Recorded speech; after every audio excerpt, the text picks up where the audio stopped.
to provide their responses. Following the question round, each candidate will again be allowed 2 minutes for a closing statement to conclude the forum. Candidates will be asked questions in a rotating order. This has been chosen randomly upon their arrival tonight. None of the candidates were provided the questions in advance. Candidates, we will have timekeepers right here in front of you to help keep you on track. They'll hold up the placards for your time remaining. They will hold these up at 30 seconds, 15 seconds, and stop. At stop, we'd ask you to complete your sentence so we can move on.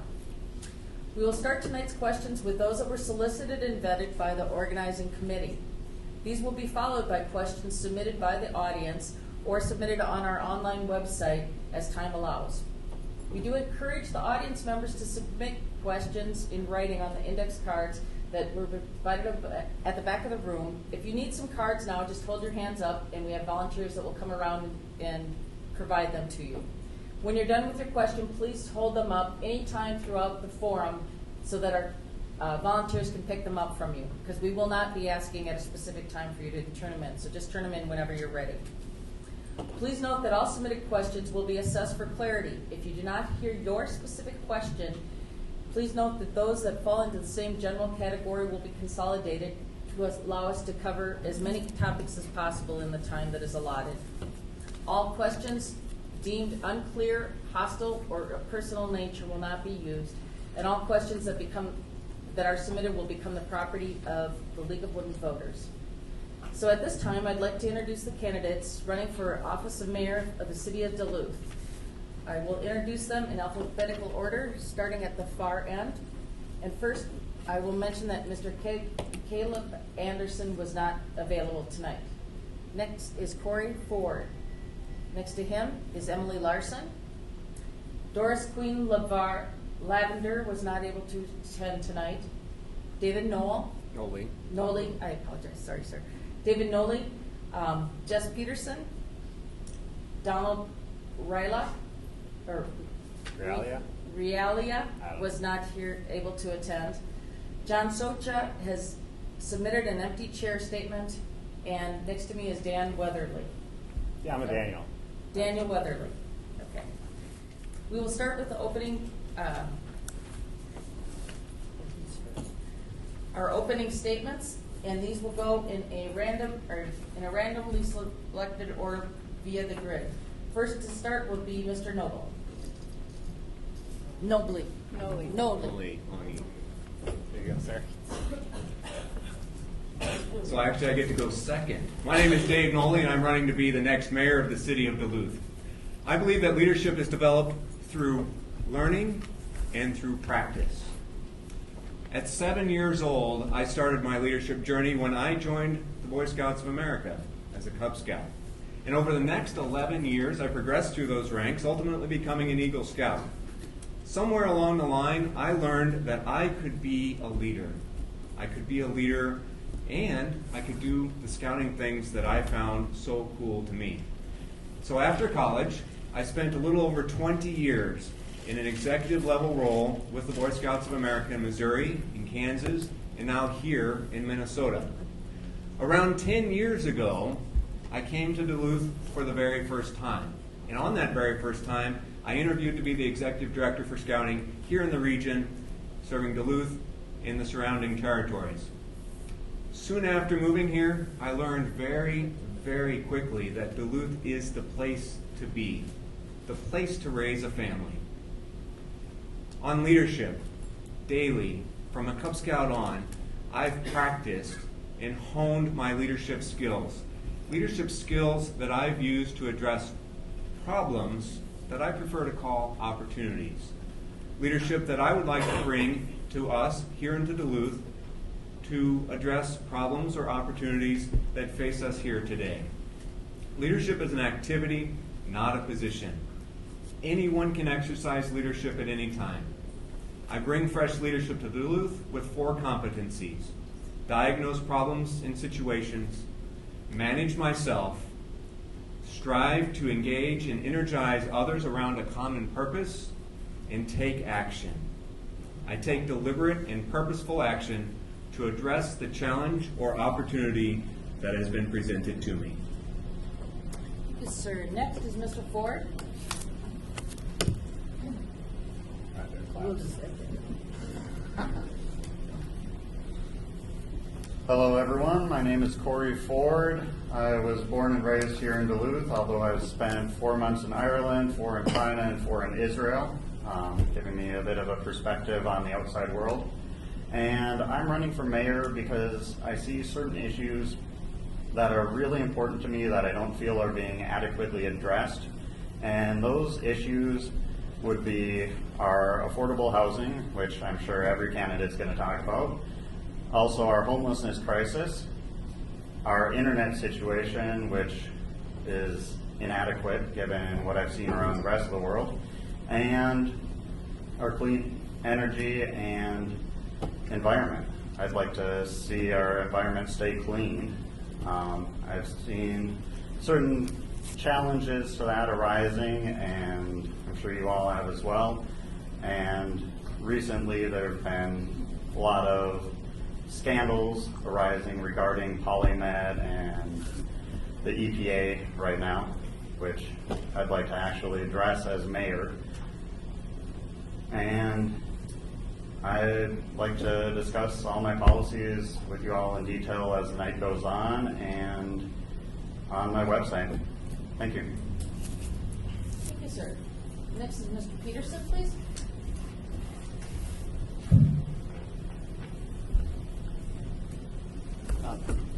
Good evening, everyone. Thanks for being here. I'm really excited to be up here in front of people and to be a part of the community of Duluth, where I'm proud to say we've nearly rendered the right wing mute completely. And if this was an applauding venue, I would ask you to applaud the League of Women Voters and yourselves. And it's kind of weird, but I can actually say my right wing opponents without there being a really powerful right-wing voice of a Republican here, and Duluth's like that. We're at a fortunate time in history when we can use greater experiments with our democracy like other communities have, and together we could do things like explore rent control, increase the minimum wage, explore generating revenue for housing, public housing, and restoring our parks. We could talk about balancing out the city books so that instead of some people getting paid a lot and other people being unemployed, we could talk about bringing some wages down and some wages up and using the difference to create more public jobs. We can do things like that in Duluth because together we've driven out most of the conservative movement, and I think now's the time. We pride ourselves on our progressivism, and other cities have done things like use directives to their police to take away the budget for nonviolent drug offenses of certain natures. And we like to pride ourselves on being Minnesota nice, and we don't think of ourselves as having systemic racism, but we have problems that we could address together with people like me, such as the problem that a black person is much more likely to not use drugs than a white person in Minnesota, but they're way more likely to go to jail, and they only represent a fragment of the population. Together we can do real policy that would benefit people who don't look like me or you necessarily. And so, thank you. Okay. Next is Ms. Larson. Okay. Thank you. I am so happy to be here. My name is Emily Larson. I serve you in an executive leadership role as your mayor. I am so proud of the work we have done these last few years, and I am here to talk with you about what we have done and where we are going. You have let me know in a variety of ways that there are issues that are important to you, and they're important to me too. When I took office, we had zero ongoing revenue and committed dollars for street repairs. We now have $10 million a year for the next 25 years fully dedicated to streets, thanks to you, and a partnership to advance the sales tax, which we got approved at the legislature. You let me know that you are concerned about local jobs, and we have prioritized job creation in the following ways. We have elevated the role of our workforce director, and now every single dollar that goes, every single dollar over $150,000 of public investment in a private project will meet hiring goals that include career pathways, that incorporate workforce, and meet the needs of our trades. You have let me know that housing is important to you, and we have brought on 1,000 new units of housing. The last 2 projects that we brought forward for City Council approval include 20% affordability dedicated, and we are launching our Mayor's Task Force for Affordable Housing. You have let me know that the budget is important to you, and we have integrated priority-based budgeting to take into account your values, your vision, your needs, and also prioritize how we can spend those dollars. We have brought back youth programming. We have brought City Hall out of City Hall and into the community through our monthly City Hall and the city events. We have brought forward a dynamic vision called Imagine Duluth 2035. It is an honor to serve you. Thank you to the League of Women Voters. Thank you for being here in West Duluth for this important conversation, and I'm so happy that you're here. And let's see, we have Mr. Weatherby. Well, Mayor Larson's going to stand. I'm going to stand. The reason I decided to run for mayor was I started reading statistics. I was going to run for city council when I realized the power that a city councilor member has. They get paid about $13,000 a year, and with majority vote, there's really not a whole lot I can do unless I'm in with the enterprise that is Duluth. A favor is being passed back and forth.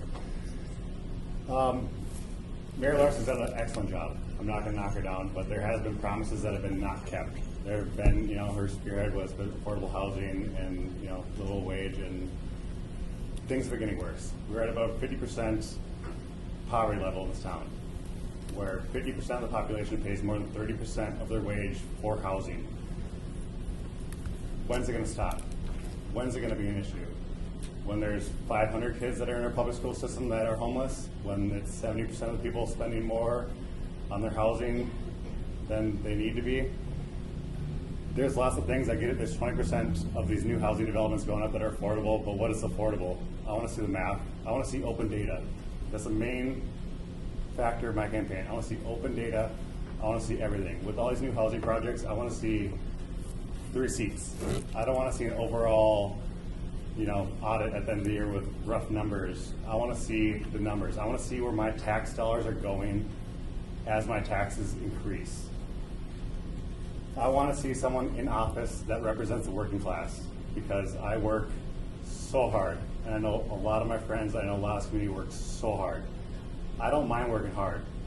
As long as my tax dollars are going was to be needed and priorities are being met, I'm happy. And that's what's not happening right now, and that's why I'm running for mayor. There's lots more information on my website, weatherlyformayor.com, and I hope you guys vote on August 15th. Thank you guys so much for being here.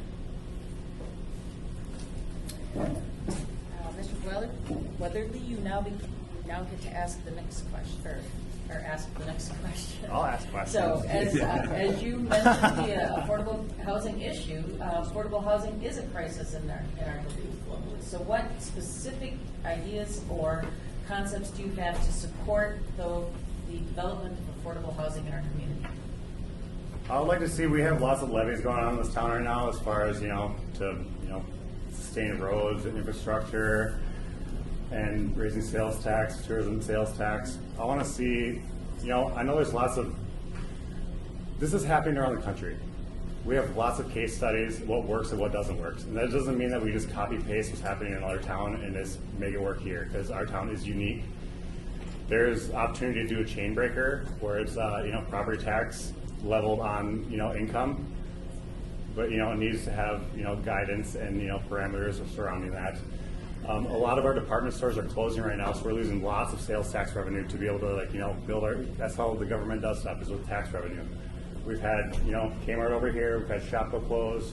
We've had we're losing lots of jobs, losing lots of sales tax revenue. This is all going to online sales tax. And the state of Minnesota charges 4% sales tax for the state sales tax, but we don't charge sales tax per county and local level, which I think we need to do, and that will be a lot of revenue that we can benefit from as a community, and maybe release some of these property tax levies and provide affordable housing for our community. Mr. Peterson is next. Hi, I'm as a person who's traveled the streets and couch surfed and been financially precarious, I've seen a lot of what it's like to be without housing, and I saw so much of it and so many hardships that I thought it was my due diligence as a concerned person to look at what works in other communities around the world, and I see that other cities are solving this at breakneck speed while we're languishing. And I'm like, why? Why is a city with a progressive government failing to do what other cities have done? It's a communities in Utah, in progressive liberal leftist utopia, that's Utah, is actually conservatives that determined that the most financially efficient way to handle homelessness is to put people in houses, and that emergency services and using police and stuff and emergency service to take care of a homeless population is hands over fist, just tons more expensive than putting people in housing. So why isn't a progressive community putting people into housing? And I see potentially a dangerous relationship between the building trades and the city government, where they'll enact any building project and cater to out-of-state businesses and give us overpriced units to cater to these people that want employment. And I think we need to find something else for our building trades to do. We need to generate a revenue stream from these private for-profit companies to fund public housing and work together to enact rent control that works for Duluth. Sir. Next, please, is Mr. Nolan. We're just kind of in line here. So, development of affordable housing. First of all, by definition to me, affordable housing means something different, perhaps to each and every one of us. There's an article that's cited in the Duluth News Tribune in 2013 where I participated in a story about my family and our quest to find something that was affordable for us. Affordable for us, of course, though I'm quite confident is not really the context of what affordable housing framed here tonight is. Moving it forward, the City of Duluth has the opportunity to continue to give the Red Tape Reduction Task Force some more teeth, some more opportunity to eliminate restrictions, standards, things that might be out of date with today's market conditions, might be out of date with what contractors have in front of them. We have the opportunity, we have a significant amount of infill opportunity throughout the city, continued partnership with One Roof, with Habitat for Humanity, with the trades to incentivize, reduce barriers, but incentivize everyone throughout the stream, throughout the housing market to build out and look to address the shortfall that we have in front of us. Great, thank you. Next is Mr. Ford.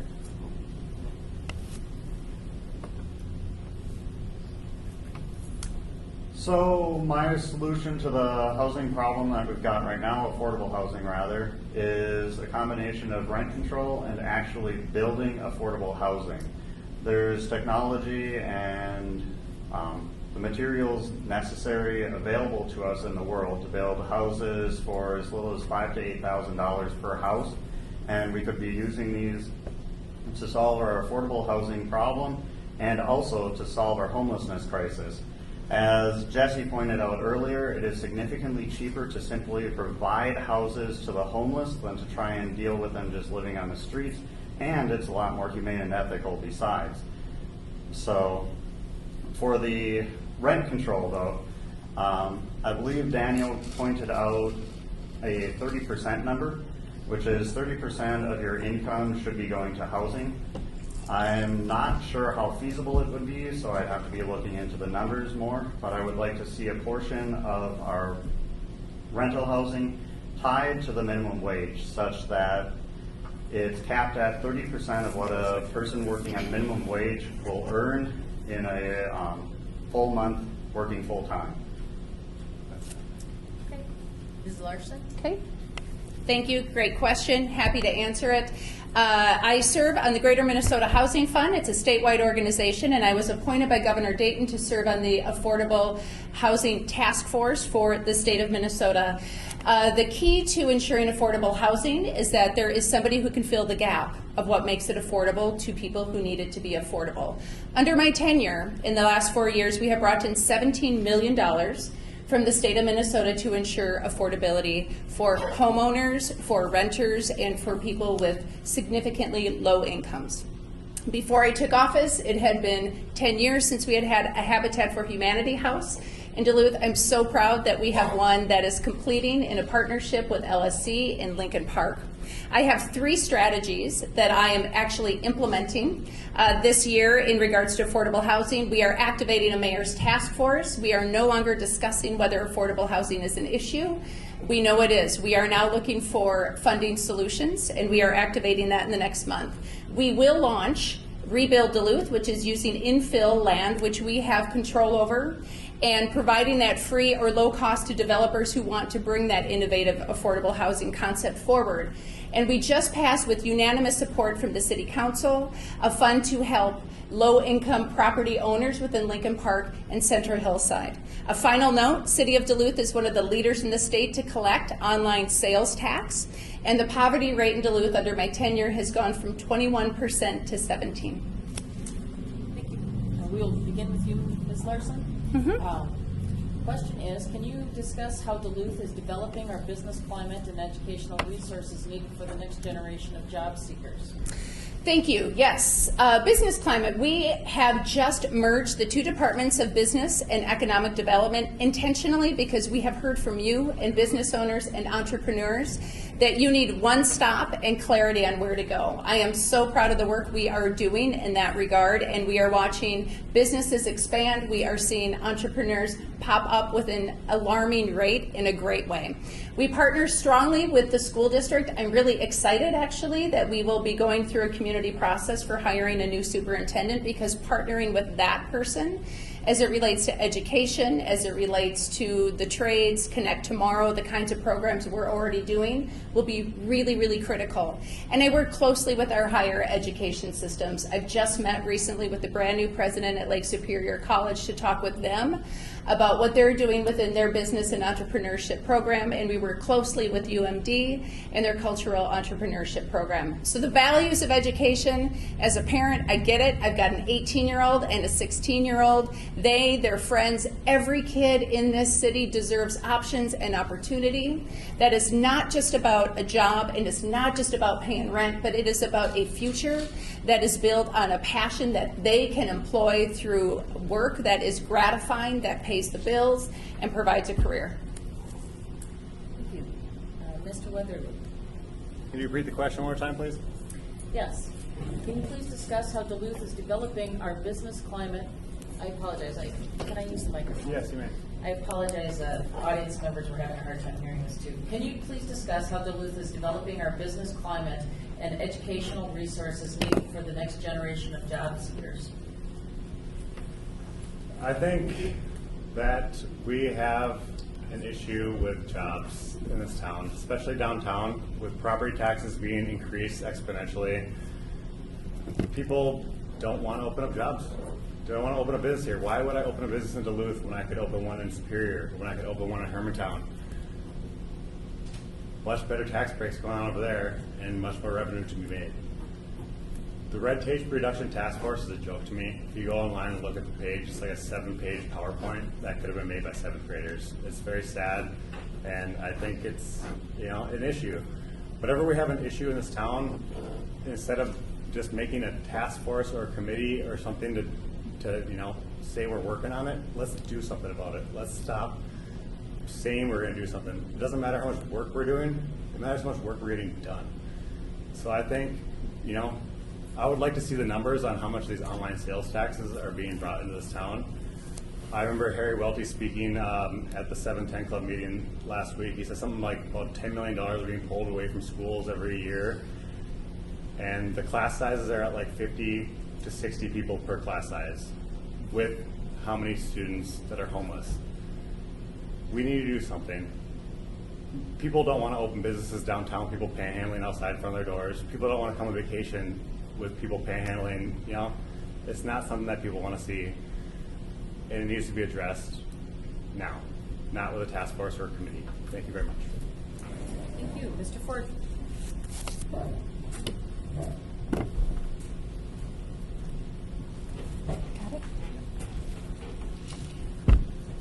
Well, I feel like our city isn't doing enough to expand our businesses and bring in new businesses and just be business friendly. I mean, as Daniel pointed out, we have some high taxes. In fact, going around the country recently, I saw that we've got some of the highest taxes around. But more than that, we have horrible roads. We have overpriced housing. Our internet is slow and very expensive compared to other parts of the country. How do we expect to draw businesses in when they're going to struggle with internet, going to struggle with housing employees, if they're going to, you know, risk damage to their vehicles just driving around parts of town that aren't downtown or the main thoroughfares? So what I think we should be doing is working on updating our technology, working on becoming a bit more business friendly, working on who and what we're looking to draw to Duluth. And technology is the future. I feel like we should be aimed at developing our city to attract new startups and people who work from home and tech companies, small ones. We don't really need Google or Amazon here. Mr. Nolan?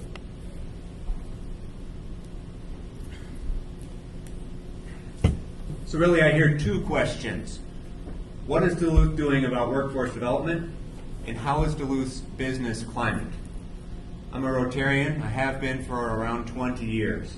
Been in 5 different markets. What I hear visiting with predominantly business leaders in Rotary is that it's really tough to do business in Duluth. Really tough. We've heard that from a few folks here today. Point number 1. However, those business folks are committed to Duluth. They want to work together. They want to collaborate and work with the trades. They want to work together with the city government. They want to work together with the workers to bring a friendlier business environment to our community. Second, workforce development. 25 years in the scouting business, starting with workforce development, entrepreneurship, in collaboration with our schools, with our churches, with our community organizations that chartered scouting units. We created those entrepreneurs. I have one at home. He's 10. He's starting his own business. That's what he tells me, at least. One at a time, we will make a stronger, business-friendly workforce environment for Duluth.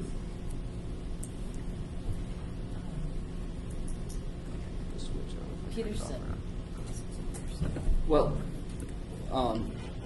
the way the question was phrased was best answered by Emily, because she's a part of current administration. She did a fantastic job of answering the question what they're currently doing. I would like to speak about what perhaps this wonderful work that she and others have done could evolve into. And again, I just look around the world and I see all sorts of things, policies that are time and again proven to be beneficial to the people, and they're not the boogeymen in the closet that are going to make business fail. In communities where they raise minimum wages to $15 an hour and higher as a city, businesses actually flourished or remain neutral on their revenue, and what happens is people with money spend money. And right now people in our own community can't afford to go to some of the most beautiful aspects of our community, and that's categorically wrong, that we have beautiful music festivals and stuff that's inaccessible. We could raise the minimum wage, and we could take steps to do things like make more equitable school funding, because tied to property taxes, it's problematic, and we could use the bully pulpit in education to figure out how to better fund schools and how to lower some of the racial disparities we have with graduation rates. This is a big question with a short amount of time. I'd like to hear from people in the future. I'd like people to look to other cities and communities to see what they've done. Okay, we will start then with you, Mr. Peterson, for the next question. Could you share us any ideas that you may have on how we can assure that the repairs being made along Duluth Lake Walk will survive the next superstorm? Oh my goodness. How long? How long do I have to talk about this one? You can talk as short as you like. You do not have to use the whole. Well, I mean, what you just got to do is you got to trust engineers and look around the world. People have used recycled plastic materials to make the equivalent of softer paved ways that are less susceptible to ground heaving and stuff like that. I mean, we would just look for the best information and we would use it. I hear about people that are incorporating solar power technology into bicycle lanes and stuff over in Europe already, and it's not absurd. We have people that are figuring out how to make the amount of weight that you step down on a solar panel generate energy that can power lights by just the footprint. And you're going to tell me we can't figure out how to make a lake walk that doesn't get washed away? I mean, folks have built things over in the Mediterranean that have lasted thousands of years. I think we can figure this out. We just got to do some research and really think it through and not take any silly bid or proposal right off the bat. We just got to research and do something cool. I mean, that's what I got. People have figured this out. Thank you, Mr. Noli.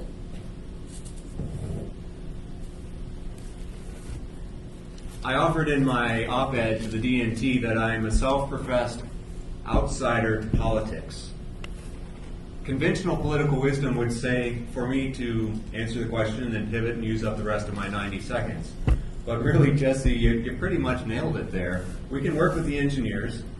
We can come up with a solution where our lake walk has a solid chance of surviving throughout the planned life that we put out to bid with the RFP for the engineers and architects to give us to make something that's going to meet our needs. Candidate Larson? Okay. Thank you. I used to love storms and weather, and then I got this job, and it is unbelievable the impact, the financial impact, the emotional impact, the social impact that weather has on our connection to each other, on the lake, on exercise. I actually know what the solution is to the lake walk because this is the work that I am doing. We are reconstructing the lake walk now, smarter, better, stronger. We are using a very different structure, different riprap. We are looking at how to put pilings deep down because what is happening is that water is fierce, Mother Nature is in charge, and we got to learn how to live with her. But we can also reinforce and ensure that we continue to build with that kind of depth. We actually have a sample that you can see right now that's been done right by Fickers. It isn't glamorous, but it is reinforced, and I'm really proud that we made it a priority not to repave, not to just throw something down, but to really be smart about how we don't have to do this every year. We can't afford to do it every year. I intend to continue that thinking. Through Canal Park, we are reinforcing behind the deck with the seawalls. To me, the pairing is not just about how are we climate resilient, it's how are we activating those spaces for social connection, for activity, for entertainment, for mobility. How are we making sure that it's accessible? All of those things are important. Something like the Lake Walk isn't an option. It is a treasure to the state, but it is a part of who we are. Thank you. Mr. Weatherly.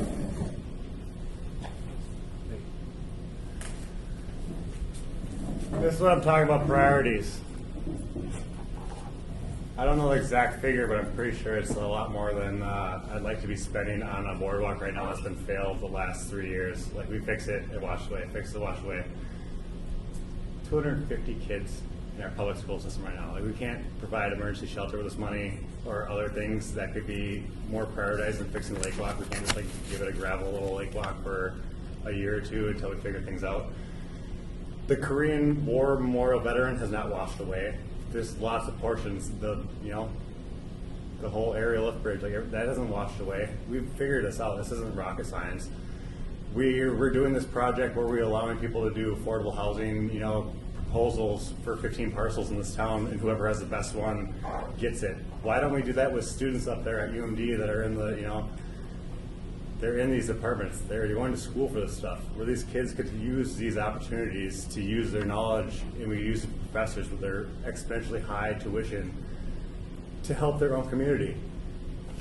Whatever student comes up with the best plan, give them the next year tuition free. I bet it would be a lot less money than what we're spending on fixing the boardwalk right now, and I bet it'd be a lot better than what we're doing right now. Even though what we're doing right now is pretty heavy duty, and it's probably going to work now, but like, we can use our community members to do this. We don't need to spend so much money. It's easy. Okay, Mr. Ford.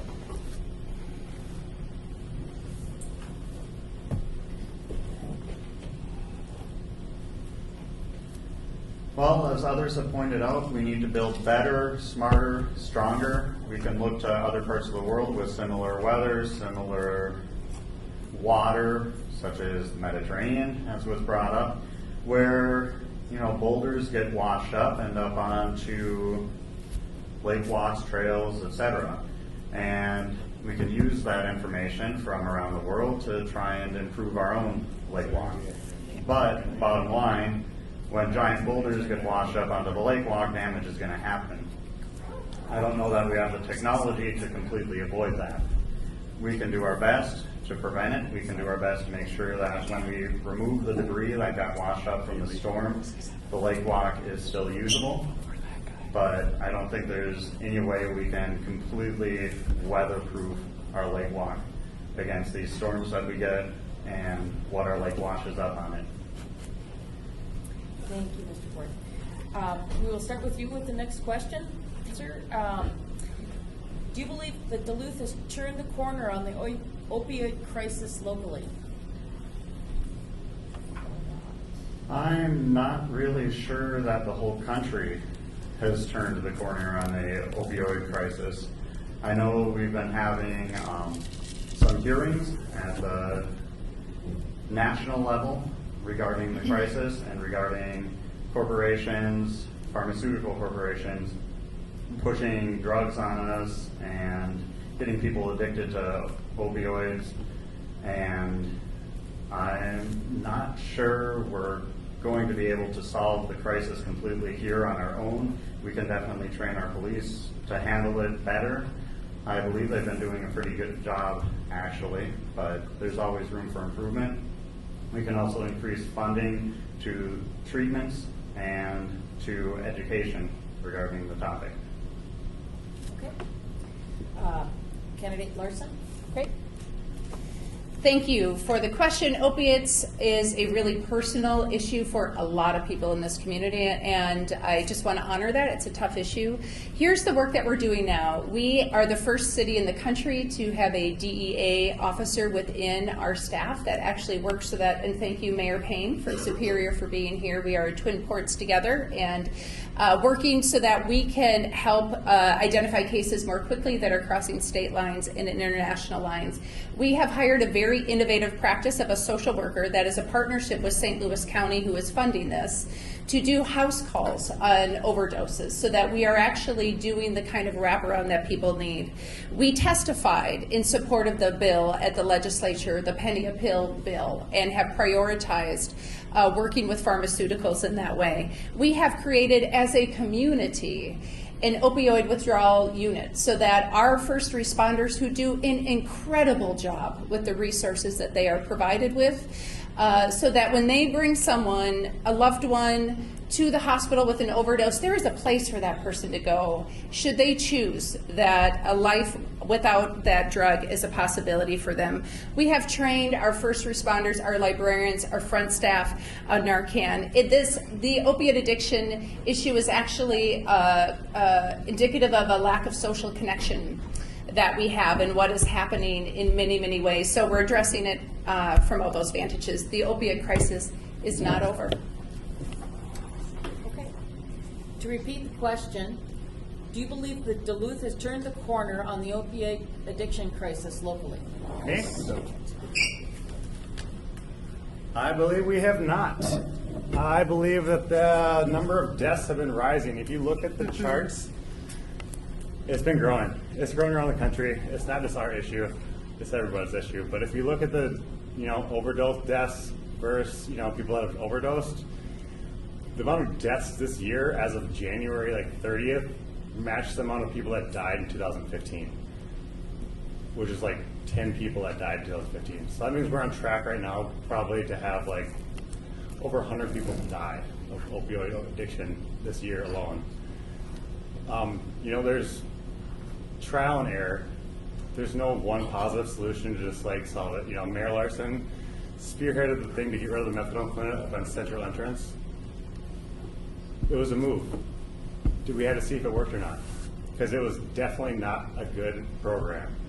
People were able to bring methadone home to their houses, but instead of just wiping the program out completely and eliminating their license, maybe add a little more stringent guidance on them. If people want to do methadone, there's lots of other drugs like Suboxone. People need treatment. We can't just not give them treatment. And if we don't, then people just die. They become homeless. They become sleeping in your backyards. And these people that are living in their cars are trying to live in their cars, and they're surrounded by these same people. There's not just one type of homeless people. There's some people that can't afford their bills, and some people that have drug issues, and they're not all the same. Thank you. Okay. Mr. Peterson. Well, I'd like to start off with saying I don't think we have an opiate problem at all.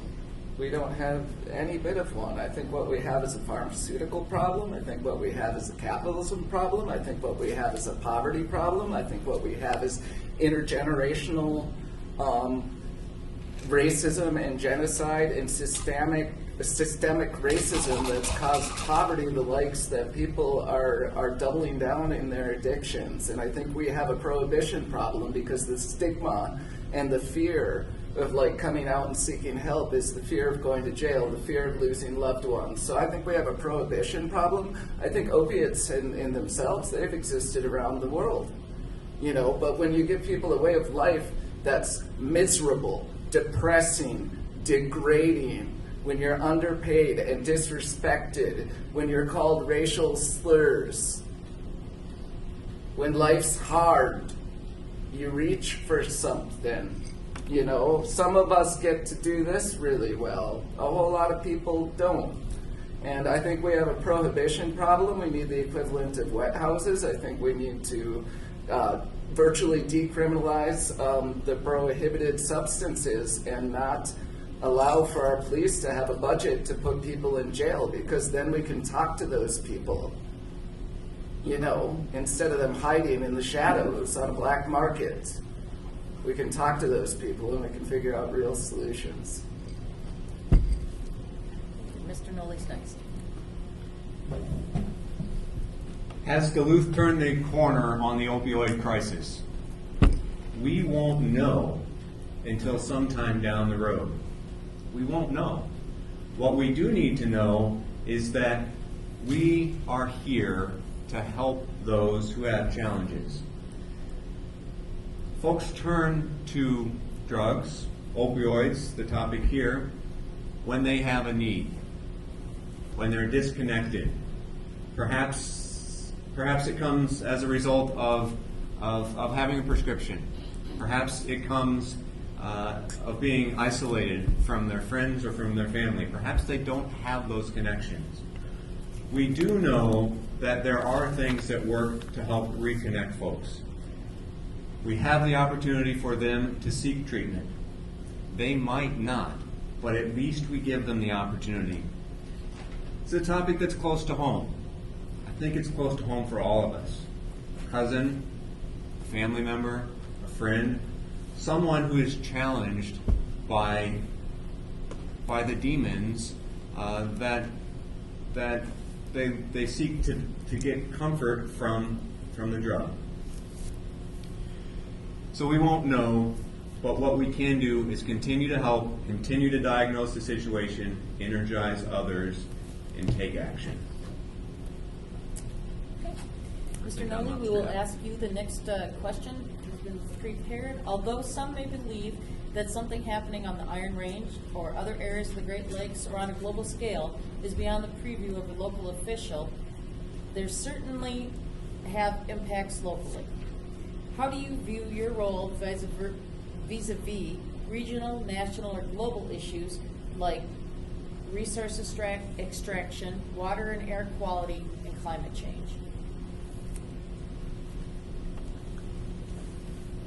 That's a giant question. Thank you. The opportunity is to be the voice of Duluth, of our community, in the forums, in the settings, be it regionally, be it nationally, be it globally. If there's an invitation to participate in a state setting on these sorts of topics, then take the invitation. Be at the table. If we're sitting back and waiting for someone else to come address something that we have concerns about, the saying is, if you're waiting for reinforcements, they aren't coming. It's our job to share our feelings and our concerns that might be presented, in this case with the question with the Iron Range or with resource extraction. We have the opportunity to respect our heritage. We know that Duluth played a huge part, and the Iron Range played a huge part in the World Wars, in the United States' role in those places. We know that without the contributions from timber that came through Duluth, we wouldn't be sitting here today. So we have to respect our heritage, but also understand the future that's ahead of us. Sir, next is Mr. Wealthy. Yes, Mr. Wealthy. I'm not wealthy, but my Weatherly. name Weatherly. Weatherly. I wish I was wealthy. I like the comment there by Mr. David Knoll that timber industry needs to, expand. There's lots of things. There's the Bag at Duluth campaign going on with it. Like, why does it take so long to just not allow plastic bags? We all know it's wrong. Let's do that. Let's promote, paper bags. That's a lot of jobs right there. And we have a lot of timber industry, and the trees need to go down before they light on fire and risk our houses. As far as pipeline stuff, I've worked on a pipeline before. I know the game. I know the industry. We can't just switch from fossil fuels tomorrow. Line 3 needs to be replaced. But I want to see companies like Enbridge and all these other places doing things where are they going with energy in the future? If we're going to let them replace Line 3, where are they going with wind? We can't have wind farms in Duluth before because we have all the bird migration going on here. But now there's bird technology or wind technology that we can do out on the lakes where there's no birds flying. Polymet, I'm not for it, and I think Duluth has a big voice to play and we need to be, talking with Cloquet and all those other towns that are along the St. Louis River, because if that goes down and something bad happens, every community is going to be impacted. We spent millions and millions of dollars doing the St. Louis estuary, restoration, and that's all for naught if that happens. And yeah. Okay. Thank you. Yes, thank you. Next is candidate Larson. So I heard the question as, what is the role of government, or what do we see as the role of government in taking on issues that may be deemed as whether or not they're within our purview? I actually feel really strongly on this issue because democracy, especially in Duluth, it is an activity. It's not a noun. It is a verb. It is what we do. I actually really, really respect the right that people have to speak up on an issue, whether it is about Polymet or mining or Line 3 or Husky or water or lead. I really, really respect that. I think it's really important. I have always respected the City Council when they have chosen to weigh in on something, even if it's an issue that I may choose to not weigh in on. The things that I take into consideration, and I will tell you, I get asked every single day to take a position on an issue. every single day. That is part of this role as a mayor, is not just balancing the mechanics of running a city, but the political will that also comes with it. And there are a variety of things that I take in mind. I do think about what's the impact on our budget, on our staff. I think about what is the impact on the health and welfare of our community. I think about what is the political lever that I have at different times, and I think about timing. So this is actually something that is a real function, I think, of what we do, of what's important. We just took a recent very public stand about hydrogen fluoride use at Husky. Be happy to talk about that more, why that issue, why those factors. I don't have time now, but I feel strongly that that is the role of a council and a mayor, and they get to pick and choose whatever those issues may be at the time. Okay. This is candidate Peterson, please. Hi, I'm going to talk really rapidly because I care a hell of a lot about these issues. Climate change is first and foremost the greatest existential threat facing all of humanity, and I don't think there's any time to cut corners or dance around any unions, any businesses, any tourists, or anything like that. I don't think the solution to climate change is advertising campaigns that make it look like Duluth is a wonderful place for people who are economically mobile enough to ditch their communities. During a recent forum, there's discussion on Duluth as a climate refuge city, and it looked like an advertising campaign made to appeal to building developers and people who could most likely be white and abandon their neighbors to come live here. I do not want to bring people who ditch their neighbors to climate change here. Here's what I want to do. I want to be a proactive community, and we have a community that was capable of engaging in litigation with Fond du Lac endlessly. So where's the litigation against the greatest threat of our time? Banks that are invested in climate change, Enbridge is in our city. We ought to have a way to rein them in. Minnesota Power, I think it's absolutely inappropriate that they have a member of their business on our city council at a time when we're facing climate change. We need to be taking issue with Polymet and Enbridge because the lake walk's not going to mean much if it's flooding under catastrophic weather due to climate change. I'm not angry, I just wanted to say a lot. Forgive me. Okay, candidate Ford, please. I like the passion. Well, Jesse put it pretty well about climate change, so I'll talk about some more local stuff. I feel like it's pretty straightforward that when something in the local area, well, outside of Duluth, is going to directly impact us, whether it's at the state level or the national level or even the international level, it seems pretty clear that we should speak up about it. One topic that I brought up myself earlier, and I was brought up at this table just recently, is Polymet. If Polymet has some sort of catastrophe and every single mine of the type in similar settings, meaning wetlands, has failed. So we just saw it in Brazil, we saw it recently in Canada. Places around the world are banning these kinds of mines. Why would we want to bring a mine like that, and like Twin Metals, which is similar, into the Boundary Waters region?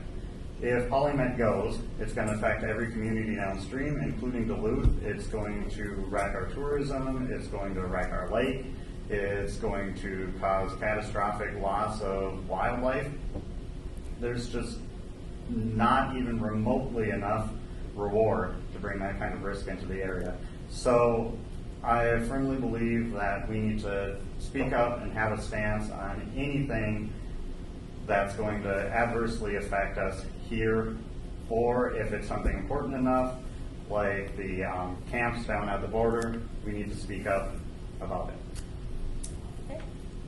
Thank you. We will start now with some of the questions that have been submitted on from. Did everybody? I'm sorry. Yes. Did you answer that one, David? I think I was first. Okay, sorry. Didn't make much. According to my list. Oh, no, I'll go that's again, though, if you want me to. I got a few things. You have closing comments. Okay, we are moving on to those questions that have been submitted by the audience or on our online forum. So if anyone has questions, remember, please hold them up so that our volunteers can pick them up from you. This one was submitted online to us. Many people in Duluth expressed concern over mismanagement of tax monies. What can you do as the mayor to help create a sense of transparency and increasing knowledge of spending priorities? Well, first off, increased transparency would be good. In addition, I would definitely want to look into where a lot of our taxes that we currently have in place are going. One that my dad complains about quite a bit is the tax increase for the deck. I don't remember exactly when it was, but he brings it up often that taxes were increased to pay for some sort of construction at the deck. The construction was finished, years passed, the tax never went away. It was supposed to be temporary. I know personally from, as I just stated a little while ago, driving around the country recently, I went to and from California at the start of the summer. We have pretty much the highest taxes I've seen anywhere, at least on buying items. And where is it all going? I'd like to, have all that be transparent, have that available for anyone in the city to see where all this is going and see if we can't clean up some of it or reroute it to more productive purposes, and maybe just, get rid of some of it if it's no longer needed, if it's just float. Thank you, sir. Next is Mr. Peterson. Could you repeat the? Yes. The question was, many people in Duluth have expressed concerns over the mismanagement of tax monies. What can you do as the mayor to help create a sense of transparency and increase knowledge of the spending priorities? Well, I think everything should be on public display, but I can't help but think of possibly some streets in a neighborhood that are going to get extra special attention. And one thing that I would do is not misappropriate tax money if I could help it. And if somebody did misappropriate tax money, I would try and use the bully pulpit and position to the fullest of its power to redistribute things more equitably, and to make sure that people know where their taxes are going before they get into a sales tax or something. Before they get into a sales tax, we're going to establish that we can't disproportionately spend that in one neighborhood or something like that. We got to make sure people know what they're getting into, and I don't think we should be able to budget things without people being publicly engaged. I think we need to. We're a beautiful city in that we have a lot of voter turnout, but I think we need to go directly to people, that we need to have an initiative that people have some oversight over these spending and taxing things, and that they know what they are, and that I would advocate that we can't pass any policies until our community demonstrates some sort of statistical literacy in the issue at hand. And we need to have guarantees on where we're going to spend things before we talk people into paying for them, and that's a good idea. We need to make sure the community knows what it's going to do, and if it's not equitable, they need to be able to do what the sign's telling me to do now. Stop it. We need one of those signs to wave stop at people when they do money wrong. Okay. Mr. Noli. My degree is in accounting. Our city budget, the online version is 464 pages long. The number of citizens who have read that, I don't know, I have to ask what the hit count even is, what the download count is on that file. Awfully small, I suspect. If you think of the disclosure statement that you get when you open a bank account, or maybe the annual prospectus that comes to your house for the mutual fund that somebody sold you somewhere along the line for your 401k or just your investment, do you read them? Probably not. So what's the solution? How do we engage the uncommon voices? How do we engage the people who are, frankly, perhaps disenfranchised, that don't don't get it. They don't have the faith. They don't have the trust that it's going to work. Maybe some of them have faith and trust in their elected officials. Council's got it, mayor's got it, we got things under control. Well, on top of that, the press. The press is one of those places that I look to really pay attention and join me as the minority in reading through those 464 pages and asking questions. Stand up, ask a question, and be engaged. Okay. Thanks. We have Ms. Larson next. Yep.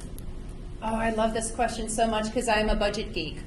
And and I agree with you. You should really care how the city is spending your money. It should be on public display. And here's how it is.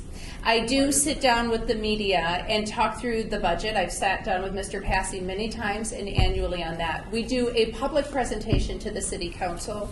We hear the budget and allow 2 or 3 public meetings before it's voted on. We have public meetings in the community, those city hall and the city events. We have them on the budget. We let people know about those events through the media, through social media, through an email blast to every single community group in town. And I have to tell you, no one shows up. And it is not because we're not trying. So if you have more ideas on what I can do, I would flippin' love it. Because there is nothing more that I would love to talk to you about than where your dollars are going to work to support your libraries, your parks, your public safety. Because I have to tell you, 82% of our budget is staffing to meet the needs of this community. Over 50% of this budget is public safety. And the last thing I want to say is property taxes. About 25% of your property tax goes to support the city of Duluth. 45% of it goes to support the county. The remainder goes to support the school district. So your property tax goes to a variety of channels. It's important for you to know that. And finally, tourism tax is something that we've done very differently. It literally used to be that people would hand a piece of paper and say, this is what I want. We do it all publicly. Everyone gets to apply for it. Everyone gets to have their voice heard, and everything about that is public. So bring on more ideas. I would love it. Okay, thank you. And lastly, Mr. Weatherly. Not wealthy. I agree. There's been a lot of, I can't name a single project. There's been lots of projects. There's been lots of, things happening, and I appreciate it. It's a lot of hard work that a lot of us don't know what's happening behind closed doors. Those doors need to be open. I don't think Michigan Street finished on deadline or budget. I don't think Superior Street, the first part, like the west part of Superior Street, finished on budget or on deadline. I don't think the William A. Urban finished on budget or deadline. I'd be willing to bet somebody $5 that the east part of Superior Street doesn't finish on budget or deadline. We know how to communicate with the neighborhood. I can't tell you how many Facebook posts I got about who should vote for the next city flag. I don't get that when I'm being asked about should we do 10% of our street tax to the medical district? I didn't get that on my Facebook. That just happened overnight and then it's done. But that doesn't matter because most of the people that are registered voters in this town live in parts of the cities that have nice roads. That's why it just happened overnight and it happened quick. Why do we have to wait so long to see if we're going to allow tiny houses? We're going to vote in October. And it took like a month to decide if we're going to send 10% to the medical district from our roads tax. Why does it take so long to do some things and so short a time to do other things? I want open data. Check out my website. That's what my whole campaign's about. I want to show you guys where your money's going. Thank you. Okay, thank you, candidates. We do have closing statements, but we do have time if you want to do 1 minute on one more question. So I guess I'd like to reiterate a question given earlier, and we will start with Mr. Weatherly. Please tell us your strategy for authentically advocating for residents from backgrounds and cultures unlike yourself. Cultures unlike myself, that's kind of why I'm running. I don't think the working class is being represented in this town, which isn't a fault of, current administration or other administration, but it's usually wealthy people that run for office because people don't think they're good enough or they're not, they don't have enough education to be able to represent the people that are surrounding them. But with 50% of the population at the poverty level, I think 50% of this town is probably capable of representing their neighbor. It's all about the person to the left and the right of you. And that's what I'm all about. I just can't sit by and do nothing, because I think another 4 years of this, there'll be lots of good things to be done. I don't want to bash anyone that has enough, gall to stand up and try to represent the city. But take a look around the country. Do some Googling. Is that where you guys want to head to? Because that's where we're going. Thank you very much. Check out my website. August 13th, go vote. Okay.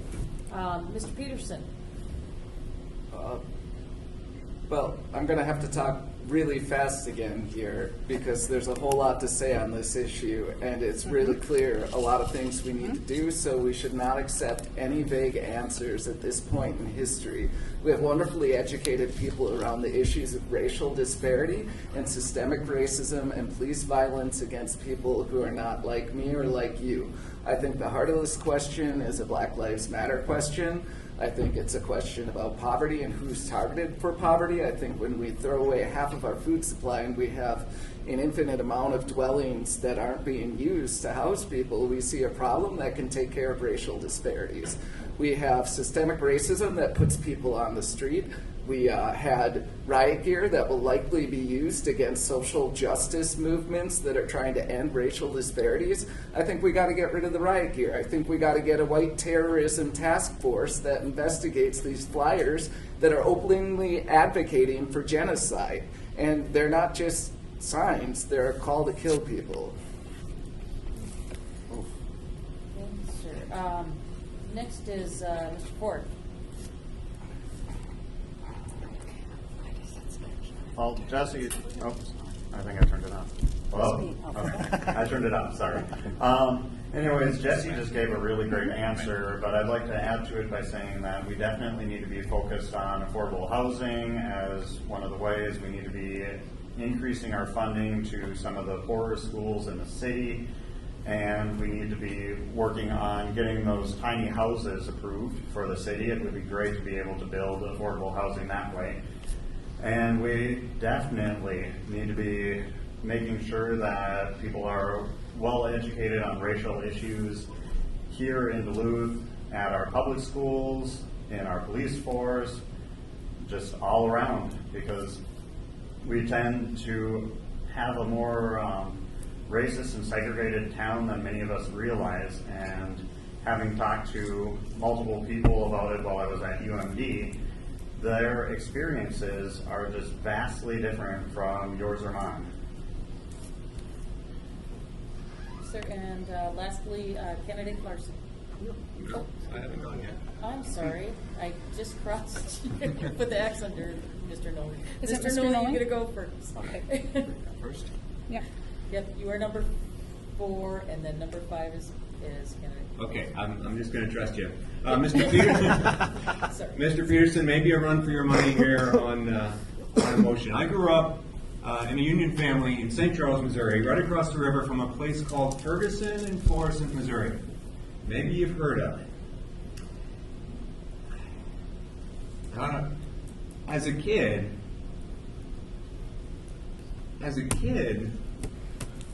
we would go to visit friends in Ferguson, in Florissant, in a place completely different than where I grew up. People who looked different than me. They talked different than me. They had different priorities. And there was the beginning. There, in scouting, I got to meet folks from completely different backgrounds, from Japan, from other countries, both immigrants and in those other countries, breaking down those barriers, introducing our kids to others is the step, the first step. Thank you. I have worked really hard these last 4 years to change internal structures and systems that have been put in place intentionally to hold other people back. This is what I mean by that. We have instituted trainings internally for our staff to learn about implicit bias, about racism, about white privilege.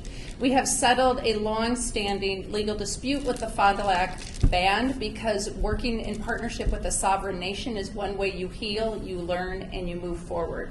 We have welcomed immigrants, and I believe they are a bright future for us in this community, and we are missing the chance to embrace innovation and talent from other places because we have not been bold enough to step forward with those values.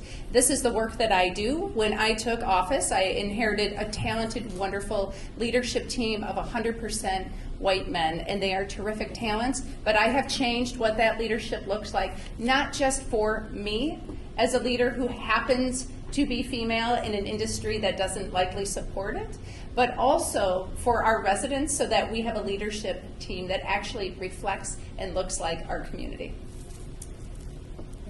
And now we will start with the closing remarks. And Candidate Larson, you are first. Oh, great. Okay. How long? 2 minutes? Yes. Oh, goes fast. Okay. Thank you, League of Women Voters. Thank you all for being here. It's so great. There's another big debate tonight, too. But you're here, and I'm here. I want you to know that this work is really important to me. I really care. This is not an experiment. This is not a shot in the dark. This is the work that I do. It matters to my life because I know it matters to yours. This is your safety. This is your family. This is your future. And it may be that I am not the candidate for you. But I hope that you leave here with a sense of the issues and priorities of my values, of who I am, of how I do my work. And I want you to know that we may pick and choose issues at different times, and we may disagree on that. But I will not pick and choose facts. I will not step away from the values of who this beautiful community is and will be. I will continue to step forward on the important mechanics of running a city, of a budget that is $84 million, of enterprise funds that meet your utility needs of $250 million, of working with 800 residents, 800 staff, 86,000 residents, 6.7 million tourists. The work is big. I take it seriously. It is humbling to have the work of being a leader with you. I bring a servant leadership attitude because that is who I am. I believe that the work that I am doing as your mayor is a reflection of you, and it may not be perfect, and I'm okay with that. I have learned to step forward with all of my imperfections because we together are a beautiful, imperfect community that has an incredibly bright and imperfect future. So I am asking for your support, for your continued investment, for our continued covenant and relationship. I hope you have found that you can trust me even and especially when we disagree. We have a primary August 13th. It is important. Your vote is important. Whether you vote for me or not, I really want you to vote. And I want you to feel like your voice is just as important as everyone's up here. Thank you. Mr. Ford, please.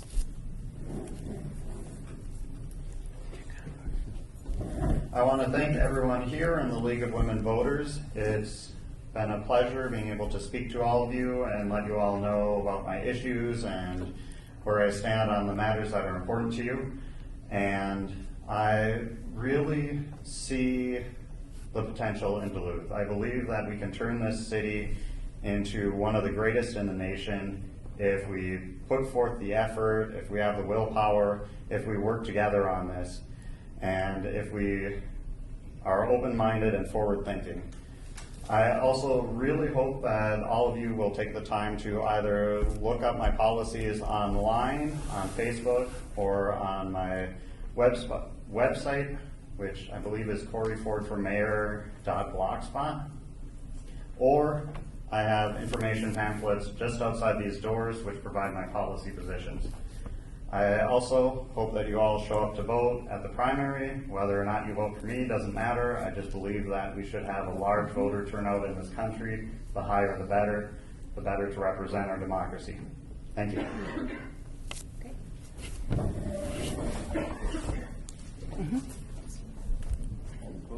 We'll figure it out. Oh, I'm sorry. Is that my bad? I've been here.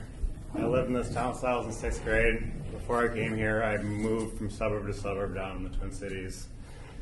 At one point in time, I think I was living in East St. Paul, where I was one of 4, Caucasian kids in my entire class. I know what it's like to be the minority. I know what it's like to be, down and out and poor. I didn't advertise it on my Facebook page or my, bio on the TNT and stuff, but I ended up being homeless before I joined the military. That was like one of the reasons I joined the military, because I had nowhere else to go. I had no prospects of going to college. I just saw the opportunity, took advantage of it, and I haven't been wasting it ever since. And I think everybody else in this community has, should have the same opportunity. You don't know if you're going to be homeless in your car when you're 18 and still be physically able to join the military, or, not messed up once in your life and had a criminal record and not be able to do it. But everyone deserves a warm meal and a roof over their head. And when I saw that there's 250 homeless children in this town, it just makes me so angry / disgusted / I have to do something, because I don't think what's being done right now is focusing on what's priority in this town, and I refuse to not do nothing. And I hope that you guys will do something with me, even if it's not with me. Make it a point, make it a topic, make it an issue, speak out. Being mayor isn't about being conservative or being liberal. It's about representing everybody. Even if your views don't match up with mine, they're going to be represented. Trust that. It's about services, it's about health, it's about safety, and I will provide that to every single one of you guys. Thank you so much for coming out tonight. Okay, and last is Mr. Knoll. No. 2 more. Do it. I am sorry. Oh. Mr. Peterson. Well, you must have been doing a word count, so the time count, you figured I was done. I apologize. Okay, I guess I'll take a chance It does. to stand, because I've actually got a Charlie horse. I'll do cute stuff like that all the time. The news. No. I think Duluth has a bunch of wonderful officials that have done a lot. I've been trying to think of a joke to say my right-wing opponents about all of them, and I'm like, I want to, as respectfully as possible, say, well, they're actually my right-wing opponents. I heard so much about business and so little about people and ordinary people. I'm incredibly dismayed. I don't want to make out with businesses. I don't even know what they are. I want to see people do fantastically well, and all around the world, again, people have proven that when you raise wages, and you can do it as a city, when you enact rent control, when you relieve prohibition and give your police a directive to do something else that's more community serving driven, you see better things. And if we're going to talk about issues with people who don't look like me, it behooves us to take a second of consideration to appreciate that we're on 1854 treaty territory from top to bottom, east to west, north, south, in every direction, and we absolutely, positively need to engage in a respectful dialogue with indigenous communities and leaders that are represented by the 1854 treaty to figure out how to recognize that in our public parks and our walkways and as a community.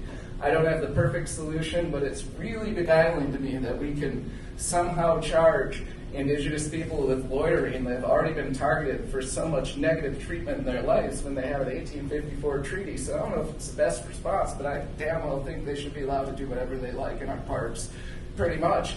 But in closing, we can use ballot initiatives. This doesn't have to end with me here. I'm more interested in advertising to the public that we don't have to wait 1 year to enact earned sick and safe time that's already been demonstrated to the world in order to appease businesses and private contractors that want to develop here and unions that are concerned that they won't get to build businesses here. We can enact it quickly with ballot initiatives. My turn, right? Yes. Yeah. Where are the end?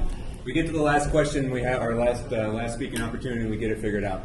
I opened with leadership is an activity, not a position. I want to thank Mayor Larson, Corey, Jesse, Daniel, And I want to thank each and every one of you, and most importantly, the League of Women Voters, for convening this session tonight. Every person in this room is exercising leadership. Do we all agree on a particular topic or particular issue? Of course not. But this is the world where we live, and I'm proud of it. I'm proud to be at the table. I'm proud to say thanks to everyone here, especially family and friends and supporters who recognize and hear when I look at my list of my top 5, and I stole them from a place called KLC. It's kind of like Blandon's leadership series. Well, leadership's an activity and not a position. Anyone can lead anytime, anywhere. It starts with you. It starts with me. We have to engage others. We have to step forward. Our purpose must be clear. And the last one is it's incredibly risky. Incredibly risky. For me, for everyone at the table to step up and say, you know what, I might not have the answer, but I want to be part of the solution. I want to talk about issues that maybe are uncomfortable to me. It might raise the heat. There's that Minnesota nice thing. Somebody said it here earlier. Not being from Minnesota, Minnesota nice is a little bit peculiar, a little bit tough to figure out. Sometimes we like to hide from the issues. Let's not hide from them. Let's address them head on. Thank you. Should we get your cut at the end? Okay, at this point, this concludes tonight's League of Women Voters pre-primary forum with the candidates for mayor of the city of Duluth. Our purpose for sponsoring such forums is to provide you with an opportunity to hear the candidates discuss the issues that are important to you face to face. And of course, there's never enough